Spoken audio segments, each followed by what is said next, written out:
Léon XIV. Au fait, quel est le salaire du pape? Alors que le nouveau pape Léon XIV vient d'être élu à Rome, une question revient souvent. Le chef de l'Église catholique est-il rémunéré pour sa fonction? Le journal Ouest France fait le point sur les revenus du souverain pontife. Passez la publicité. Un nouveau pape a été élu. Mais combien gagne-t-on en accédant au trône de Saint-Pierre? Il aura fallu à peine 2 jours de conclave aux 133 cardinaux électeurs pour désigner le nouveau chef de l'Église catholique. Ce jeudi 8 mai 2025, c'est le cardinal français Dominique Mamberti qui a annoncé depuis le balcon de la basilique Saint-Pierre le nom du successeur du pape François.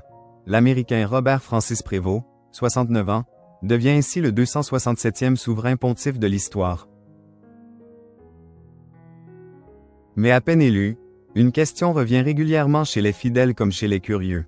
Le pape est-il rémunéré pour son rôle de chef spirituel et chef d'État? La réponse est simple, non.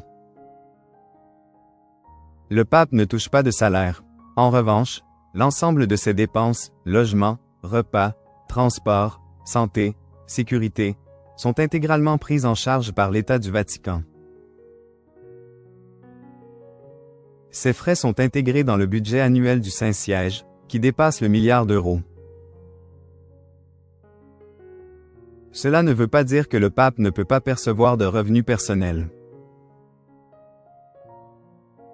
En 2010, le pape Benoît XVI avait empoché environ 5 millions d'euros grâce à ses publications théologiques, somme qu'il avait en grande partie reversée à des œuvres caritatives.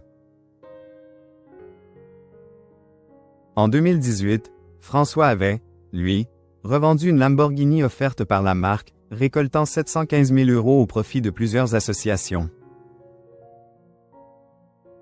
Autre privilège, le souverain pontife ne paie aucun impôt, ni au Vatican, ni dans son pays d'origine. Et s'il démissionne, une possibilité rare mais rendue envisageable depuis 2013 avec le départ de Benoît XVI, il continue de percevoir une retraite. L'ex-pape allemand touchait alors environ 2 500 euros par mois, tout en conservant logement, soins et protection. Les funérailles, elles aussi, sont prises en charge. Celle de Jean-Paul II avait coûté près de 5 millions d'euros. Celles du pape François, décédé le 21 février dernier à l'âge de 88 ans, ont été estimées entre 600 000 et 1,5 million d'euros, financées par un donateur privé selon Il Giornale. Combien sont rémunérés les autres membres de la religion catholique? Contrairement aux chefs de l'Église, les autres membres du clergé, eux, sont bien salariés. Un cardinal travaillant à la curie romaine perçoit aujourd'hui entre 4 500 et 5 000 euros par mois, après une réduction de 10% imposée par le pape François en 2021 puis en 2024 pour faire face au déficit budgétaire du Vatican, qui s'élevait à 80 millions d'euros en 2023. Du côté des prêtres français, le salaire est bien plus modeste, entre 1 000 et 1 200 euros net par mois, soit en dessous du SMIC.